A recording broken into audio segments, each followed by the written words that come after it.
खुशामदीद, आदाब, good morning, अस्सलाम वालेकुम। आप सबको हमारी तरफ से हो। प्रोग्राम आप देख रहे हैं सलाम जी के। मैं हूं आपका मेज़बान इशफा गौहर। वादाबंद कि आज सुबह सुबह जब आपके सामने आए हैं तो ख़बर, तज़िया, तबसरा आपके सामने रखेंगे। न सिर्फ ख़बर, तज़िया, तबसरा जम्मू कश्मीर के हालात वाक़ात के सामने आपके सामने रखने की कोशिश करेंगे, बल्कि ये भी हमारी कोशिश रहेगी कि मुल्क की सतह पर और आलमी सतह पर चंद अहम तरीन मामला चल रहे हैं, उस पर भी हमारी नज़र रहेगी और आपको अपडेट करेंगे। आज की नशियात में कोशिश हमारी रहेगी कि 9:50 पर यानी आखिरी 10 मिनट आपकी और हमारी गुफ्तगू हो और आप अपने मसाइल, मामलात हुकूमती इदारों तक पहुंचा सकें। इस प्रोग्राम को आप देखना तो टीवी पर शुरू कर चुके हैं, लेकिन साथ साथ हमारी राब्ता site, Facebook, YouTube, Twitter, Instagram को और हमारी ऑफिशियल वेबसाइट www.gulistannews.in पर भी देख सकते हैं और वहां पर लाइक, शेयर और सब्सक्राइब ज़रूर कीजिएगा। मुझे उम्मीद है कि आज की नशरियात में जब हम उड़ता जम्मू कश्मीर की गुफ्तगू करेंगे तो आज वो अदाद शुमार सामने रखेंगे और वो बात मुआलिजीन के सामने रखेंगे जो इस रिसर्च का एक और हिस्सा है, और इस तहकीक के दौरान जो बात सामने आई है उसको देखने और सुनने के बाद आप भी दम बखुद हो जाएंगे। आप भी ये सोचने पर मजबूर होंगे कि आखिर अब मैंने करना क्या है। हुकूमती इदारों की नींद कब टूटेगी, एक बड़ा सवाल है। जिम्मेदारियां कब पूरी होंगी, ये भी बड़ा सवाल है। लेकिन इस बीच नौजवान अब किस दहलीज पर आ चुका है और कितने घंटे उनके पास हैं, इस पर आज गुफ्तगू करेंगे। और मुझे उम्मीद है कि 9:05 पर जब हम उस पड़ाव पर आएंगे तो उसके फ़ौरन बाद फ़ोन लाइन्स भी हमारी खुलेंगी, तो आप अपनी आरा ज़रूर रखिएगा। फ़िलहाल प्रोग्राम का आगाज़ करते हैं तारीख के पन्नों से खंगालने की और देखते हैं कि आज हिस्ट्री ऑफ द डे में क्या कुछ अहम तरीन हो चुका है और उन अहम तरीन वाक़ात में कौन से ऐसे वाक़ात हैं जिन्हें आपके सामने मेरे साथी आसिफ रशीद रखेंगे, जो इस वक्त मेरे साथ स्टूडियो में मौजूद है। जी आसिफ। खुशामदीद, गुड मॉर्निंग, इस्तकबाल आप सबका। प्रोग्राम सलाम जी के आप देखना शुरू कर चुके हैं। आज अगस्त की 10 तारीख है, साल 2024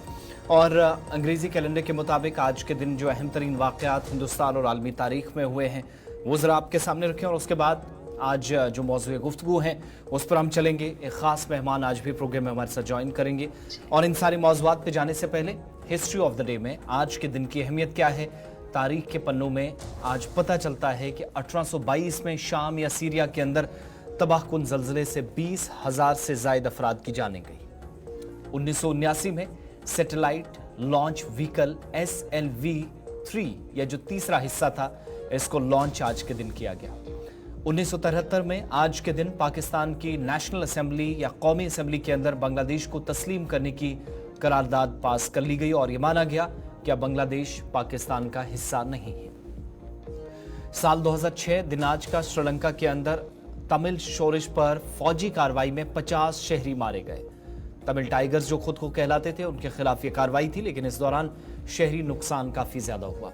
2008 में चेन्नई की एक लैब में एंटी एड्स वैक्सीन का कामयाब तजर्बा हिंदुस्तान के साइंसदानों की जानिब से किया गया। कई मुआलिजीन इस तहकीक का हिस्सा थे और ये कामयाब मुहिम या मिशन 2014 तक चलती रही। 1821 में आज ही के दिन मसूरी की अमेरिका में 24वीं रियासत की हैसियत से शमूलियत का ऐलान सरकारी तौर पर किया गया। साल 1947 दिन आज का जब बरतानवी वज़ीर आज़म ने मोहम्मद अली जिन्नाह को गवर्नर जनरल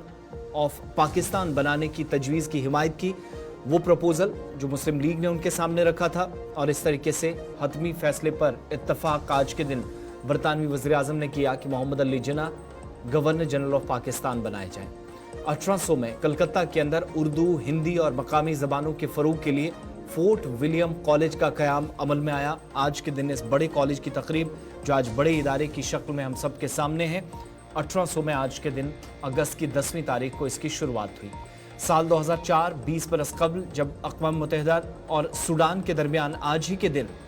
दारफ़ाइक्शन प्लान पर दस्तखत किए गए और इस बात पर इत्तफाक हुआ कि सूरत हाल को बेहतर किया जाएगा, सूडान का इसमें कलीदी किरदार होगा। वो बात अलग है कि उसके बावजूद भी साउथ सूडान के लोग जो नॉर्दर्न बेल्ट से अलग होने का फैसला कर चुके थे और 2009, 10 और 11 में एक बड़ी लड़ाई चली जिसमें साउथ सूडान का हिस्सा अलग भी हो गया। 1927 में मुमताज़ मुखीर और समाजी कारकुन सर गंगा राम लंदन में इंतकाल कर गए। लाहौर पाकिस्तान के अंदर उनकी खिदमात प्री इंडिपेंडेंस जो तहरीक थी या काम था उसमें बड़ा नाम सर गंगा राम का था। और 76 वर्ष की उम्र में इनने इंतकाल किया। ये एक ब्रिटिश इंडियन सिविल इंजीनियर थे जिनकी बहुत ज़्यादा खिदमत रही हैं और अब वो हिस्से जो पाकिस्तान के पास हैं वहाँ ज़्यादा काम इनका रहा इनके इंतकाल से कबल। 1980 में याहिया खान पाकिस्तान के साबिक वहाँ पर सिपाही सालार कहने वाले और सदर भी पाकिस्तान के रहे। आज के दिन इनका भी इंतकाल हुआ। 1980 में इस दुनिया से चल बसे और 1894 में 1894 में 10 अगस्त की तारीख को ही मुल्क के चौथे सदर वीवी गिरी की पैदाइश हुई। आज उनको भी खराजे अकीदत पेश किया जा रहा है। यह अहम तरीन शख्सियात थी, अहम तरीन इवेंट्स जो हिस्ट्री ऑफ द डे में हमने आज सर फहरिस्त रखे। इन अहम तरीन औकात के बाद हम आज अपने मौजूआत की जानिब बढ़ेंगे और सबसे पहले बात आज मौसम की होगी, क्योंकि मुख्तलिफ इलाकों में कहीं पर बारिशें तो कहीं पर शदीद गर्मी या बेतरतीब मौसम इन दिनों परेशानी का सबब बना है। शुरुआत इस खबर के साथ कि मुख्तलिफ इलाकों से इतलात मौसूल हो रही हैं। आइंदा 24 घंटों में मौसम बदलेगा, लेकिन जो पिछले 24 घंटे गुजरे हैं उसने बहुत सारे लोगों को तशवीश में मुब्तला कर दिया है। जम्मू कश्मीर के मौसम के मिजाज की जब बात करेंगे तो जम्मू के अंदर मौसम अलग तरीके का दिखेगा और कश्मीर सूबे के अंदर गर्मी बदस्तूर नज़र आ रही है और खुश्क साली की वजह से ज़राअत को सबसे बड़ा नुकसान हो रहा है। हॉर्टिकल्चर सेक्टर से वाबस्ता लोगों को बहुत ज़्यादा नुकसान हो रहा है और शदीद गर्मी की वजह से अब नदी नालों के पानी के बहाव में भी कमी आ रही है। इस बीच महकमे मौसमियात की पेशनगोई के मुताबिक और एदाद-ओ-शुमार के मुताबिक कल भी श्रीनगर के मुतअद्दिद मकामात पर पारा ऊपर ही दिखा। काजीगुंड सबसे गर्म तरीन इलाका रहा और श्रीनगर के अंदर जम्मू के मुकाबले में दर्जे हरारत में भी इजाफा देखने को मिला। श्रीनगर के अंदर कल पूरे दिन दर्जे हरारत 34.2 डिग्री से भी ज़्यादा रिकॉर्ड किया गया और फिर श्रीनगर के बाद जब आप जम्मू सूबे की बात करेंगे तो जम्मू सूबे के अंदर दर्जे हरारत में कदरे बेहतरी आपको नज़र आएगी। मरकज़ी महकमे मौसमियात और रियासती महकमे मौसमियात की पेशनगोइयों के मुताबिक आने वाले 5 दिनों के अंदर जम्मू सूबे के अंदर मुतअद्दिद मकामात पर बारिशें होंगी जम्मू सूबे के अंदर और ये तेज़ बारिशें सैलाब की सूरत हाल भी पैदा कर सकती है। लेकिन जो कश्मीर सूबा है वो मुसलसल खुश्क साली का शिकार है, जिसकी वजह से अब ये जो हाई डेंसिटी वाले पेड़ लगाए गए थे हॉर्टिकल्चर सेक्टर के अंदर, ये उम्मीद लगाई जा रही थी कि फल जल्दी से तैयार होगा, फसल जल्दी से तैयार होगी, मार्केट तक उसको पहुंचाया जाएगा, उसे बुरी तरह से नुकसान हो रहा है। और ये मुसलसल बारिशें कम होना आने वाले दिनों के लिए मज़ीद परेशानियां बन सकती है। श्रीनगर के अंदर मैंने पहले ही कहा कि दर्जा हरारत 34.2 डिग्री तक चला गया था, जो रूटीन का दर्जा हरारत है उससे 4.2 डिग्री ज़्यादा है। इसी तरीके से कोकरनाग के अंदर जहां पर माना जाता था कि मौसम बहुत ज़्यादा बेहतर रहता है, वहां पर भी 31.9 डिग्री रिकॉर्ड पर कल पूरे दिन किया गया और दर्जा हरारत नॉर्मल 4.4 डिग्री ज़्यादा रिकॉर्ड किया गया। फिर पहलगाम, कुपवाड़ा और गुलमर्ग की जब आप बात करेंगे तो 28, 34 और 23 डिग्री बिलतरतीब ये वहाँ पर रिकॉर्ड किए गए हैं। मेट्रोलॉजी डिपार्टमेंट की पेशनगोई के मुताबिक जम्मू के अंदर दर्जा हरारत 33.2 डिग्री अब श्रीनगर के अंदर था, 34 और 33 जम्मू के अंदर था। बानिहाल के अंदर 29.6। तो अब आप ये तवाजुन कर सकते हैं कि टनल के उस पार कश्मीर सूबे के अंदर और टनल के इस पार जम्मू के अंदर सूरत हाल किस तरीके की बनी हुई है। बटोट, कटरा, बदरवा के अंदर भी दर्जा हरारत 30-31 के दरमियान ही रहा है। ताहम आने वाले 2 दिनों के दौरान मुख्तसर सही लेकिन एक बार फिर बारिशों का इम्कान जम्मू के बालाई और मैदानी इलाकों के अंदर हो सकता है। 15 अगस्त को जम्मू सूबे के अंदर एक बार फिर पुरजोर बारिश हो सकती है सुबह, और जब ये खबर आई है कि 15 अगस्त को होगा तो फिर उस दिन तकरीब भी होनी है, तो वो भी थोड़ी सी दरम बरम हो सकती है। फिर 16-17 तारीख को एक बार फिर जम्मू सूबे के लिए और कश्मीर सूबे के बालाई इलाकों के अंदर हल्की से दरमियाना दर्जे की बारिशों का इम्कान जाहिर किया गया है। फिलहाल 10, 11, 14 और 15 तारीख जम्मू सूबे के अंदर अलर्ट जारी कर दिया गया है कि मौसलाधार बारिशें हो सकती हैं, लेकिन कश्मीर सूबे के अंदर सूरत हाल जूं की तूं रहेंगी, गर्मी की शिद्दत भी बढ़ेगी और मुख्तलिफ मकामात पर खुसूसी दुआएं, लंगरों का भी एहतमाम किया जा रहा है। लेकिन अभी तक भी रहमत बारा के लिए जो हाथ उठ रहे हैं दुआ के लिए, उसका असर दिख नहीं रहा है। चलिए, तो मौसम के ताल्लुक से बात थी। बात जरा सियासी मौसम की करेंगे, जहां पर पारा काफी गरमाया है और जहां इलेक्शन हुकाम का दौरा मुकम्मल हो चुका है। आइंदा दिनों में मजीद हिकमत अमली तरतीब दी जाएगी। 20 तारीख तक जम्मू कश्मीर के अंदर जो इंतखाबी फहरिस्तें हैं, फोटोज की जो वेरिफिकेशन है, वो सारा सिलसिला मुकम्मल हो जाएगा। लेकिन दूसरी तरफ इलेक्शन हुकाम कल साफ कर चुकी है कि दिल्ली जाकर सूरत हाल का जायजा लिया जाएगा और हतमी फैसला होगा। जो कुछ सियासी जमातों ने तजावीज रखी, जो उन्हें एतराजात किए, जो सवालात रखे, उस दौरान बड़ा फैसला लेने की तवक्को है। लेकिन दूसरी तरफ सियासी जमातें भी सरगर्म हैं और कांग्रेस की भी जानिब से दीगर जमातों की तरह असेंबली इंतखाबात में शिरकत के लिए या इंतखाबात में शिरकत को यकीनी बनाने के लिए पार्टी सतह पर तैयारियां और तेज कर दी गई। और इतलात यह है कि तमाम असेंबली में 90 जो असेंबली हल्के हैं, वहां पर पार्टी के कौन से उम्मीदवार होंगे, उनका इंतखाब करने की तैयारी एक तरह से शुरू कर दी गई है। और पार्टी सदर जो यूनियन टेरिटरी के हैं, उनकी जानिब से तमाम डिस्ट्रिक्ट प्रेसिडेंट्स के साथ राब्ता किया गया है। और जम्मू कश्मीर के अंदर इस वक्त मुख्तलिफ अजला के अंदर किन किन असेंबली हल्कों पर कौन कौन से नुमाइंदों को उतारा जा सकता है, इन नामों का इंतखाब किया जा रहा है। अब जाकर जिला सुदूर मुख्तलिफ अजला के अंदर कांग्रेस को यह बताएंगे, आला कमान को बताएंगे कि मुख्तलिफ इलाकों के अंदर कौन से मुमकिना चेहरे असेंबली इंतखाबात में कांग्रेस की जानिब से होंगे। आपको याद होगा कि दिल्ली के अंदर ऑल इंडिया कांग्रेस कमेटी का भी इजलास हुआ और उसके बाद जम्मू कश्मीर की क़यादत को भी मदऊ किया गया। एक मीटिंग हुई जिसमें यह बात तय पाई जम्मू कश्मीर के ताल्लुक से कि किन अजला के अंदर, किन असेंबली हल्कों के अंदर पार्टी के उम्मीदवार इस वक्त या तो पुराने चेहरे अगर हैं तो क्या उनको टिकट दी जा सकती है, या फिर इसके अलावा नए चेहरों को मैंडेट अगर देना हो तो कौन से लोग तरजीहात में हो, कौन से लोग काम करने वाले हो, जिम्मेदार हो। इस हवाले से एक फहरिस्त तैयार की जाए। आला कमान की जानिब से एक फहरिस्त तैयार की जानी है,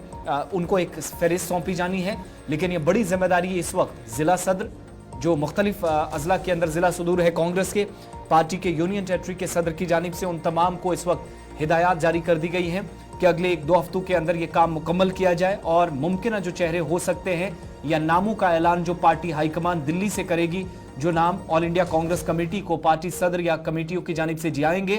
जिले सतह पर सुदूर पर यह जिम्मेदारी आयद होगी कि आइंदा दिनों में कांग्रेस की हिकमत अमली के बीच कौन से चेहरे होंगे जो नई हुकूमत के दरमियान हिस्सा होंगे, नए एमएलएस बनेंगे या बनने का जिनको मौका दिया जाएगा। तो नए फेसेस होंगे या पुरानों पर दोबारा से कांग्रेस की जानिब से दाव खेला जाएगा, जो लोग अभी पार्टी में मौजूद है या कुछ लोगों की वापसी है। तरजीहात में कौन से लोग हैं, जिला सुदूर से ये जवाब तलब किया गया है, जिसके बाद अब पार्टी सदर और फिर दिल्ली में आईसीसी के इजलास में हतमी नामों का ऐलान और उन पर मोहर लग जाएगी। जहां एक तरफ से कांग्रेस अपने मुमकिना उम्मीदवारों की फरिश्ते तैयार कर रही है, वहीं पर इतला दिल्ली से यह भी है कि मरकजी कांग्रेस कमेटी ने जम्मू कश्मीर कांग्रेस क़यादत को यह साफ कर दिया है कि इत्तेहाद की राहें खुली रखें, यानी इत्तेहाद के हवाले से कोई भी दरवाज़ा बंद ना हो और अगर मुनासिब तरीके से इत्तेहाद होता है तो इत्तेहाद के लिए दीगर जमातों को भी शामिल किया जाए। फिलवक्त खबर यह है कि कांग्रेस और पीपल्स डेमोक्रेटिक पार्टी के बीच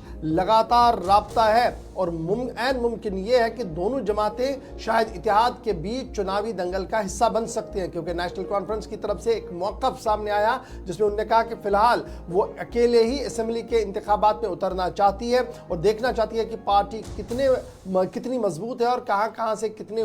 लोग जीत कर आएंगे, उसके बाद इत्तेहाद की बातें होंगी। इस बीच इतला यह है कि कांग्रेस ने जहां तमाम सीटों पर अपने उम्मीदवार खड़ा करने के लिए पैनल बनाने की भी बात सामने रखी है, वहीं पर कांग्रेस क़यादत जम्मू कश्मीर को यह साफ कर दिया गया है कि इत्तेहाद के हवाले से भी कोशिशों को में आगाज़ किया जाए और उसमें तेज़ी लाई जाए। ये तो थी बात जनाब इत्तेहाद के हवाले से, चुनाव के हवाले से, लेकिन चुनाव कब होंगे उसका सबको इंतज़ार होगा कि इलेक्शन कमीशन ऑफ इंडिया जब दिल्ली के अंदर 19-20 अगस्त को इजलास करेगा, उसके बाद ये उम्मीदें लगाई जा रही है कि शायद एक मेगा अनाउंसमेंट होगी जिसमें हरियाणा के साथ जम्मू कश्मीर के अंदर चुनाव भी करवाए जा सकते हैं। इस तरीके की इतलात और खबरें फिलहाल ज़रा से हमारे पास है, लेकिन बढ़ते हैं जी आगे। चुनाव जूं जूं नज़दीक आ रहे हैं तो सिक्योरिटी ड्रिल को भी मजबूत कर दिया गया है और सिक्योरिटी ग्रिड चाहे जम्मू कश्मीर के अंदरूनी इलाकों के अंदर हो या जम्मू कश्मीर की सरहदें जहां से लग रही हो, वहां पर भी सिक्योरिटी को टाइट कर दिया गया है। गुज़श्ता दिनों आपको याद होगा कि पंजाब की सरहद में मुश्तबे अफराद की नकल हमल को देखा गया, जिसके बाद पठानकोट से लेकर जम्मू के अंदरूनी इलाकों तक सिक्योरिटी के गश्त को बढ़ा दिया गया था। वहीं पर अब असेंबली इंतखाबात का बिगुल बजने से कबल बॉर्डर सिक्योरिटी फोर्सेज भी मुतहरिक हो गई है और बॉर्डर सिक्योरिटी फोर्सेज ने पंजाब और जम्मू कश्मीर से लगने वाली सरहदों पर इजाफी दस्ते तैनात करने का फैसला ले लिया है। और ये इजाफी दस्ते न सिर्फ चेक पॉइंट्स के ऊपर लगा दिए गए हैं, नाके लगा दिए गए हैं, पेट्रोलिंग बढ़ा दी गई है, बल्कि मुख्तलिफ मकामात पर क्लोज सर्किट टेलीविजन भी लगाए गए हैं, यानी सीसीटीवी के जरिए से भी निगरानी की जाएगी। सबसे अहम तरीन रास्ता जो रावी का है, सतलुज का है, दरिया का, उस पर भी सीसीटीवी लगाए गए हैं ताकि किसी भी तरीके से इन दरियाई रास्तों से दरअंदाज इस पार ना आए या मंशियात फरोश इस पार ना आए। इस पर नकेल कसने के लिए पंजाब के अंदर बॉर्डर सिक्योरिटी फोर्सेज और जम्मू कश्मीर के अंदर जो बॉर्डर सिक्योरिटी फोर्सेज हैं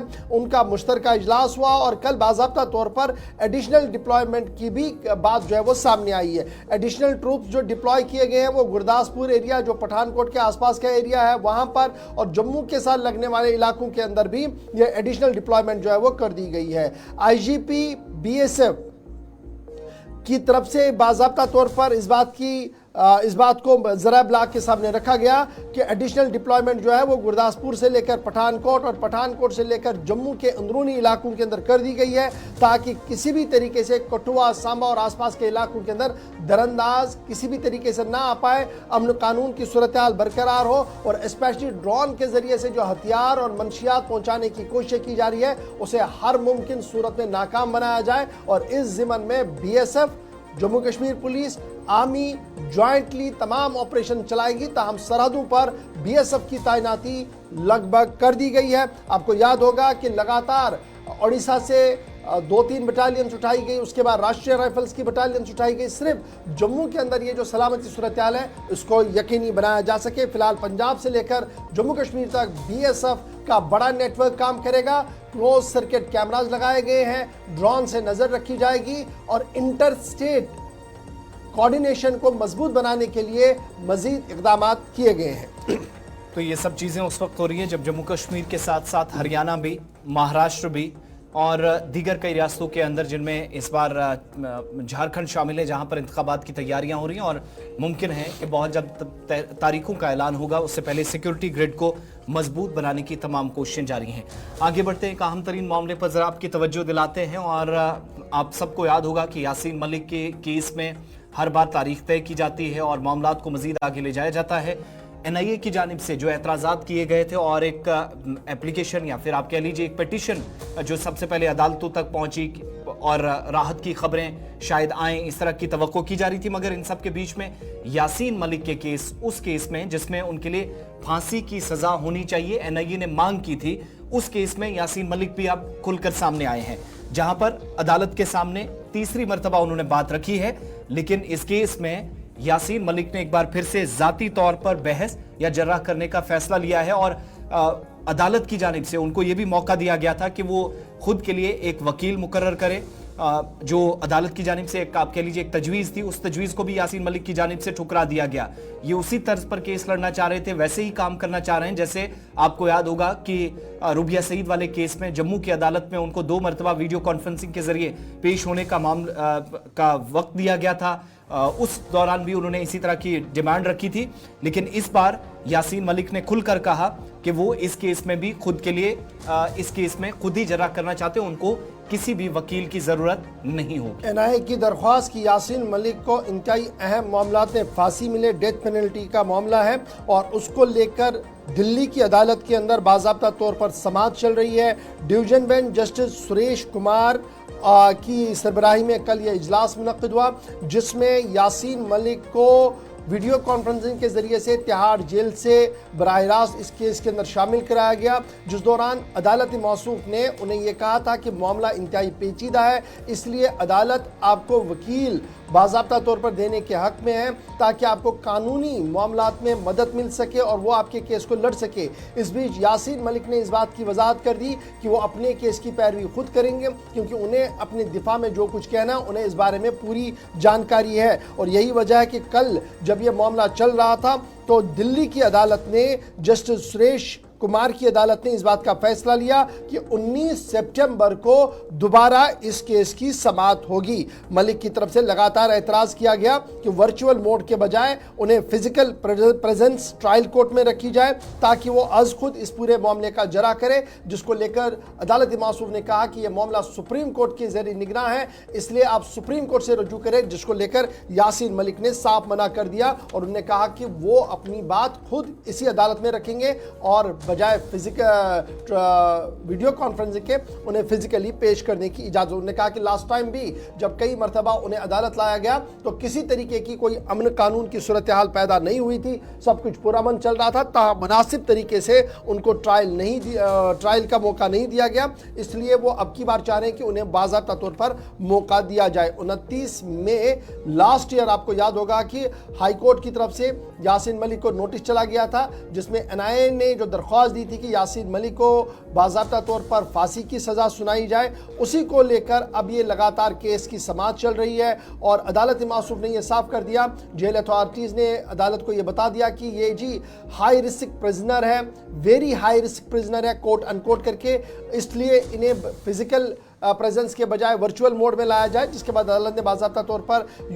इस बात की मंजूरी दे दी। याद रखिएगा कि यूएपीए कानून के तहत यासीन मलिक जेल के अंदर है, उम्र कैद की सज़ा काट रहे हैं और दूसरे मामले में जो दूसरा केस उन पर है उसमें अब एनआईए ये चाहती है कि इस सज़ा को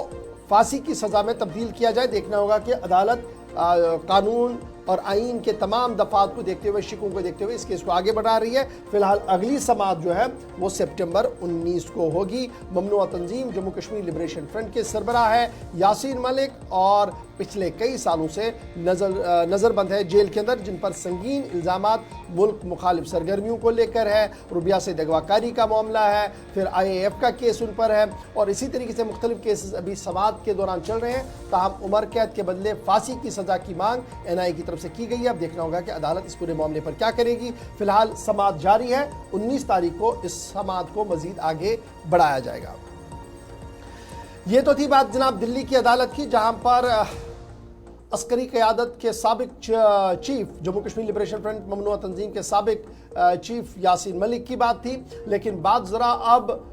उस इदारे की करते हैं जहां पर पाई पाई का हिसाब रखा जाता है, अकाउंट्स का हिसाब रखा जाता है, सरकारी खाते का हिसाब रखा जा रहा है। लेकिन अगर सरकारी खातों को नज़रअंदाज करके या सरकारी खाते किसी तरीके से जले, उसके बाद किस तरीके की मुश्किलें आती हैं, वो आपको इस बात से अंदाज़ा होगा कि आला तरीन अफसर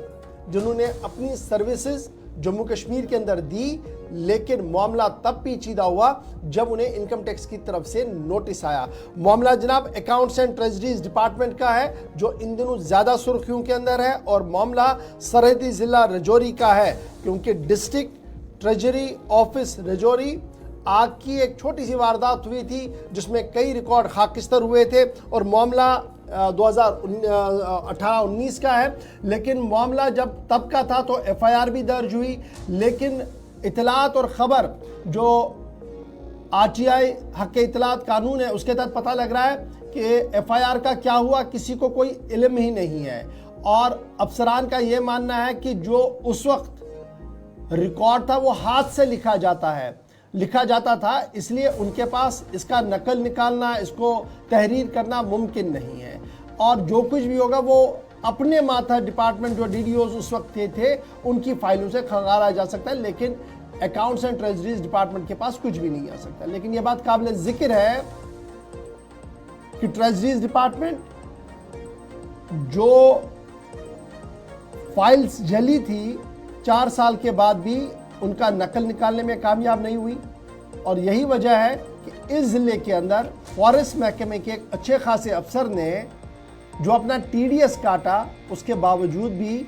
उन्हें नोटिस आया और उन्होंने जब ट्रेजरी डिपार्टमेंट से ये कहा कि जनाब आप तो मेरा सब कुछ काटते थे, TDS काटते थे, तो मुझे नोटिस कैसे, तो कहा गया कि जनाब आपका रिकॉर्ड ही अवेलेबल नहीं है। सीधे जमशीद मलिक के पास चलेंगे। जमशीद जरा अपडेट करें, मजीद क्या कुछ तफसील है, कौन यह अफसर था जिन्होंने हक़ इत्तलात कानून के तहत अब ये जानने की कोशिश की, पहली अपील गई है, अब ये दूसरी अपील में चले गए जिसमें ये तमाम डिटेल सामने आ रही है। गौर बिल्कुल, ये मामला 7-8 मार्च की दरमियानी शब 2019 का है, जब डिस्ट्रिक्ट ट्रेजरी अफसर के दफ्तर के अंदर एक आग की होलनाक वारदात के अंदर कुछ रिकॉर्ड जलकर खाकसार हो गया, और उस वक्त इस मामले को लेकर एक एफआईआर भी दायर की गई थी। उसके बाद ये मामला अब उस वक्त सामने आया जब एक राजौरी के अंदर 2013-14 में तैनात कंजर्वेटर फॉरेस्ट महकमा में RS जसलोटिया नामी ऑफिसर थे, जिनको अब इनकम टैक्स डिपार्टमेंट की तरफ से एक नोटिस जारी किया गया है, जिसमें उनसे ये कहा गया कि अपना इनकम टैक्स जमा करवाए, और उन्होंने ये कहा कि उन्होंने अपना मुलाजिम की मुद्दत के दौरान ही अपना इनकम टैक्स जमा करवाया। जब उनकी तरफ से रब्ता किया गया जब उनकी तरफ से रब्ता किया गया ट्रेजरी अफसर में के साथ, तो उनकी तरफ से ये कहा गया कि इनका रिकॉर्ड यहाँ मौजूद नहीं है, क्योंकि उस वक्त जो रिकॉर्ड लिखा जाता था वो हाथ से तहरीर किया जाता था, और ये बताया जा रहा है कि उस वक्त रिकॉर्ड जलकर खाक हो गया था। ये मामला सारा उस वक्त जब सामने आया जब सेंट्रल CIC में इनकी तरफ से दूसरी अपील दायर की गई, जिसमें इनकी तरफ से ये शिकायत की गई कि इनका रिकॉर्ड जो था वो डिस्ट्रिक्ट ट्रेजरी अफसर राजौरी के पास पड़ा हुआ, जहां वो अब ये कहा जा रहा है कि रिकॉर्ड पूरा जलकर खाक हो गया। और सबसे बड़ी बात इसमें ये सामने आई कि इस मामले में जो FIR लगाई गई थी, उस FIR पर कोई भी पेशरफ आगे नहीं हुई, और ना ही महकमा के इन अफसरान को इस FIR के बारे में कोई इल्म है कि इस मामले में कोई FIR भी लगी थी। हालांकि उस वक्त जो रिकॉर्ड जलकर खाक हुआ, उसकी वजह से कई मुलाजिम की बात करें या कई आम लोगों की बात करें, उनको काफ़ी परेशानियों का सामना करना पड़ रहा है। मगर अब इस मामले में थोड़े से आगे कदम बढ़ाया गया, क्योंकि CIC की तरफ से अब ये कहा गया, सेंट्रल इंफॉर्मेशन कमीशन की तरफ से अब ये कहा गया कि जो भी रिकॉर्ड इनका है वो अवेलेबल किया जाए, जहाँ से किया जाए, क्योंकि ये मामला अब आगे देखा जाएगा। क्योंकि जिस तरह मैं बता रहा हूँ कि इस मामले में ये पेशरफ्त उस वक्त बड़ी हुई जब RS जसलोटिया की तरफ से दूसरी अपील दायर की गई CIC में, उनकी तरफ से जब ये जवाब मिला कि उनके पास इनका कोई भी रिकॉर्ड यहाँ मौजूद नहीं है, जिसके बाद ये मामला अब आगे बढ़ा है। और ये बड़ी खबर जरूर भी इसको कहेंगे, क्योंकि अगर ये आग की होलनाक वारदात हुई, उसके बाद उस वक्त FIR लगाई गई। जमशेद मलिक, ये तो आग की वारदात की खबर आ रही है, लेकिन जब आसपास खंगाला जाता है, आज के अफसरों से पूछा जा रहा है, वो तो टोटल इस पूरे मामले पर खामोश है, कह रहे हैं कि जनाब इस बारे में उन्हें कोई इतला भी नहीं है कि आग लगी थी नहीं लगी थी और रिकॉर्ड का क्या कुछ हुआ है। गौर, ये मामला जिस तरह मैं बता रहा हूँ कि जिस तरह ये मामला अगर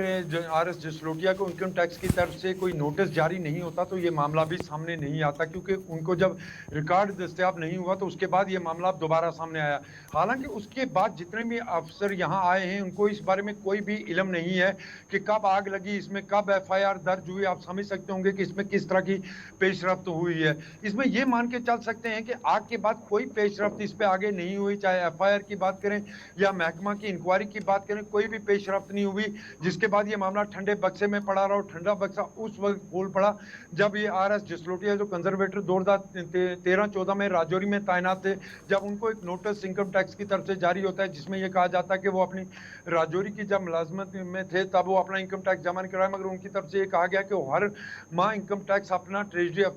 में जमा तो जमशेद, जो तबाहशुदा रिकॉर्ड था उसकी बहाली के लिए पहला कदम ये होना चाहिए था, क्योंकि मैक्सिमम लोगों का रिकॉर्ड होगा तो चीज़ें ऑनलाइन की जाएं। इस हवाले से कोई ऑफिशियल वर्जन इस पर है कि काम अगर हुआ है, रिकॉर्ड ऑनलाइन है, फाइलें तो वापस नहीं की जा सकती अगर ज़्यादा नुकसान हुआ है, कोई इस हवाले से पेशरफ्त हुई है और अथॉरिटीज़ इस पर कोई लबकुशाई कर रही?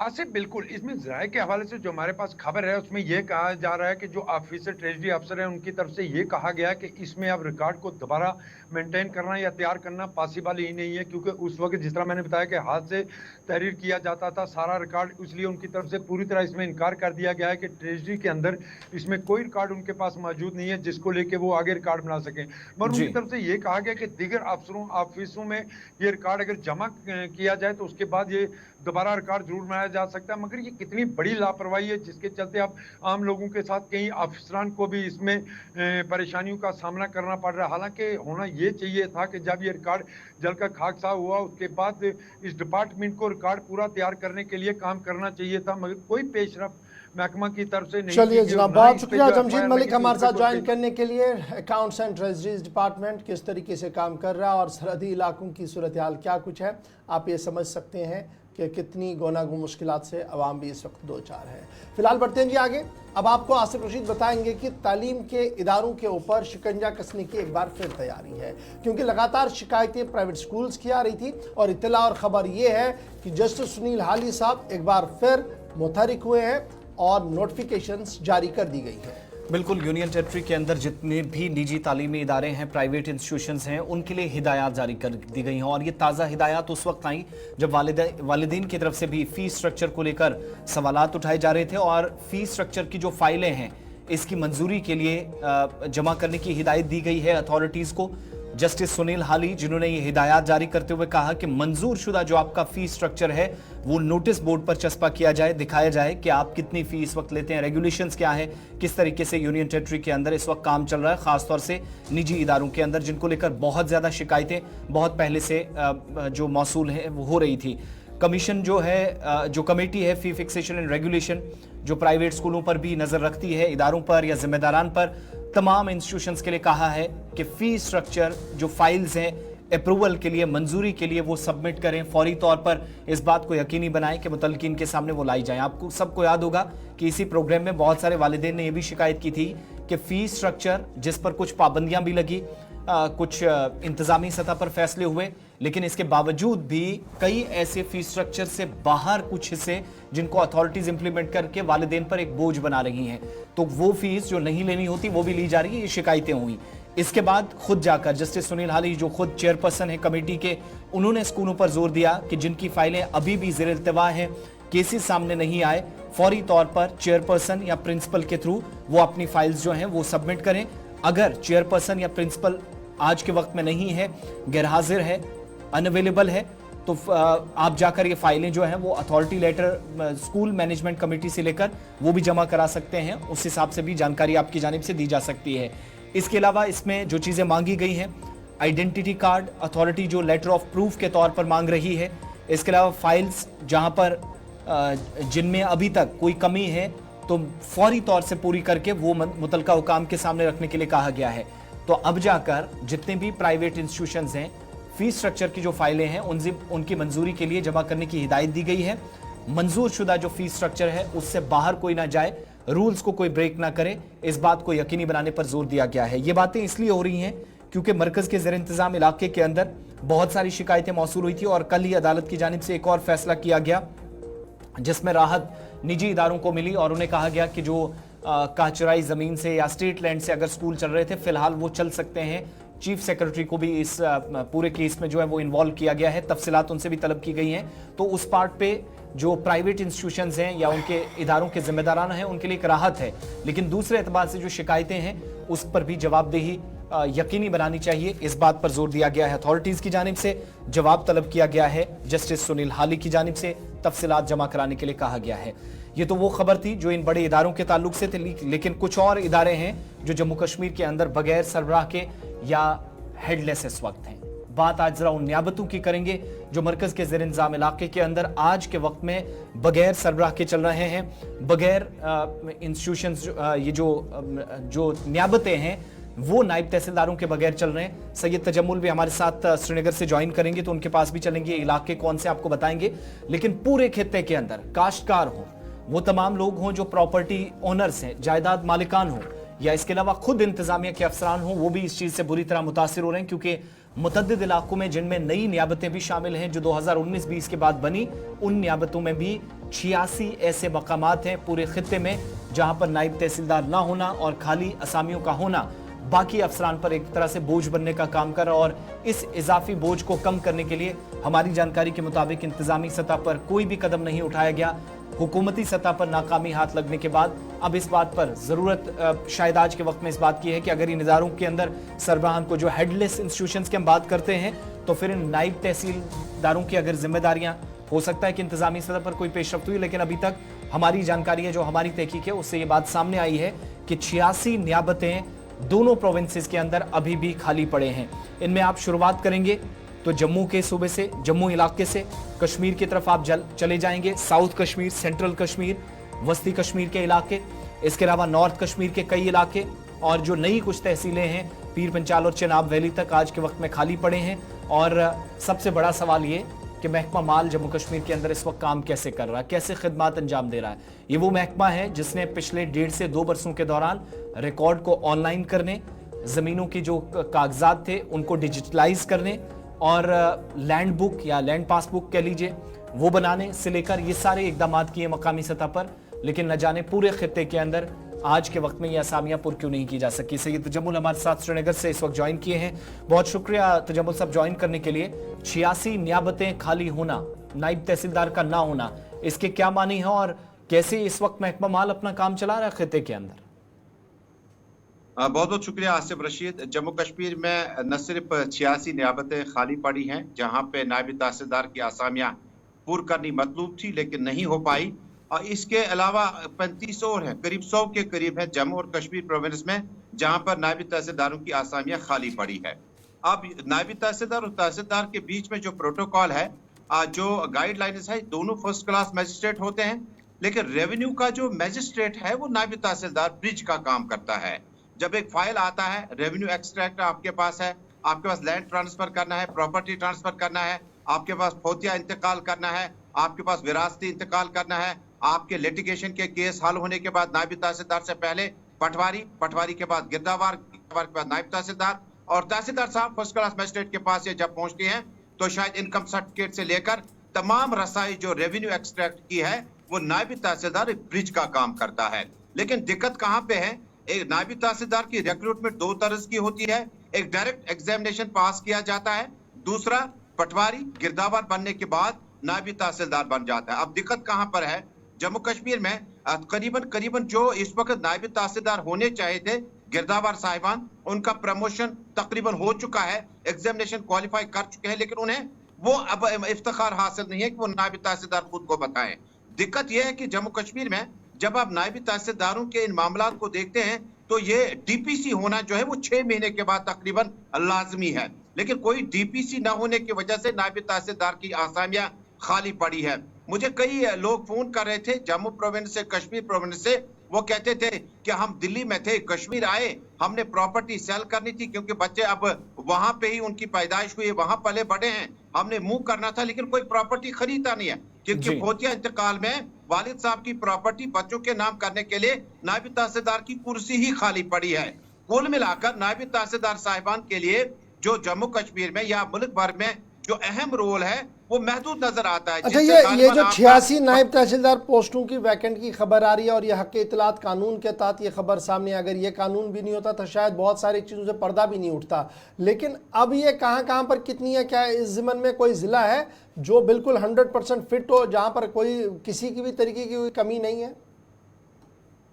देखिए, कमर्शियल सिटीज हैं, जैसे कि जम्मू सिटी की हम बात करें, श्रीनगर सिटी की बात करें, आपके पास एसपी, आपके पास उसके बाद एग्जीक्यूटिव मजिस्ट्रेट में आपके रेवेन्यू ऑफिसर हैं, आपका डिविजनल कमिश्नर पास में है, डिप्टी कमिश्नर पास में है, लेकिन नजर डालिएगा, शुरुआत कीजिएगा आप नॉर्थ कश्मीर के कई इलाकों से, उसके बाद सेंट्रल कश्मीर पहुंचे, उसके बाद डोडा बलेसा पहुंचे, फिर आप जम्मू के सांबा कठवा जिले में पहुंचे, किश्तवाड़ माडू के इलाके में पहुंचे, ये वो इलाका राजौरी पुंछ के इलाके में पहुंचे जहां पर आपने गिरदावार को तो आपने जो अथॉरिटी दे रखी है, लेकिन उनके पास डिसबर्स पावर्स नहीं होता है, जो कि तहसीलदार के बाद नायब तहसीलदार साहिबान के पास जम्मू कश्मीर में जो है इन इलाकों में न होने की वजह से परेशानियों का सामना है। 35 के करीब ऐसी जगह जम्मू में है जहां पर नायब तहसीलदार की आसामियां खाली पड़ी है, और उसके बाद 50 के आसपास में ऐसी आसामियां कश्मीर प्रोविंस में है जहां पर आसामियां खाली पड़ी हुई हैं। लेकिन अब इसको पूर्ण कैसे किया जाएगा? 6 महीने के बाद डीपीसी होती और नायब तहसीलदार साहिबान होते और पटवारी गिरदावार हो सकते थे, लेकिन डायरेक्ट रिक्रूटमेंट में अशफाक साहब बड़ा जरूरी है कि 45% जो रिक्रूटमेंट है वो डायरेक्ट हो जाता है, आप नायब तहसीलदार हो गए, और जो प्रमोटीज होते हैं जो गिरदावार के बाद नायब तहसीलदार बनते हैं उनकी तादाद 55% है। यानी ये जो 45% डायरेक्ट जो हमारी खाली आसामियां पड़ी हैं ये प्रमोटीज नहीं है, बल्कि ये वो लोग हैं जिन्हें डायरेक्ट नायब तहसीलदार लगते जो है आपको इस वक्त अहकामात उनके हक में सादिर होने चाहिए। और आखिर में ये बात कि जब तहसीलदार साहब डायरेक्ट आता है, वो कश्मीर एडमिनिस्ट्रेटिव सर्विस से आया है या किसी दूसरे क्वार्टर से आया हो, उसका नायब तहसीलदार का साथ रहना बड़ा लाजमी है। जब नायब तहसीलदार साहब वहां पे नहीं हो तो काम जरा खराब होता है। बहुत शुक्रिया जी ज्वाइन करने के लिए। फिलहाल 86 नायब तहसीलदार की पोस्टें वैकेंट है हक इतलात कानून के तहत, और उनमें से 35 नशस्तें ऐसी हैं, 35 पोस्टें ऐसी हैं जो सूबा जम्मू की हैं, जो इस वक्त खाली पड़ी है। और ये एक्सरे तब आया जब एक शख्स ने RTI किया और RTI के जवाब में ये कहा गया कि महकमा माल जिसके ज़िम्मे बड़ी जिम्मेदारी है वो किस तरीके से काम कर रहा है। छोटा सा ब्रेक होगा जी, यहाँ पर ब्रेक के उस पार आएंगे तो बात बड़ी होगी, क्योंकि मामला उड़ता जम्मू कश्मीर का है। आज उड़ते जम्मू कश्मीर के उस पहलू को छूने की कोशिश करेंगे जो शायद अभी तक आपकी नज़रों से ओझल है। छोटा सा ब्रेक।